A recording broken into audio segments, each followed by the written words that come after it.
നമുക്ക് ഊണ് കഴിക്കണ്ടേ? ഇത് വേണം. വീട്ടിലുണ്ടാക്കിയ ഭക്ഷണം കഴിച്ചിട്ട് 3 മാസമായി. നല്ല വിശപ്പും. വാ.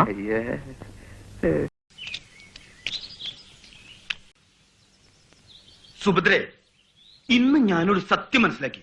എന്ത്? ജീവിതത്തിൽ ഒരിക്കലും മടുക്കാത്തൊരു പരിപാടിയുണ്ട്. എന്ത് പരിപാടി? ദേ ഈ പരിപാടി, ഊണൊഴിക്കല്.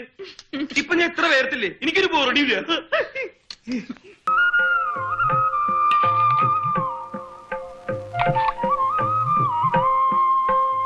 മോനെ എല്ലാം അറിയാലോ. നൃത്തം, സംഗീതം, പാചകം.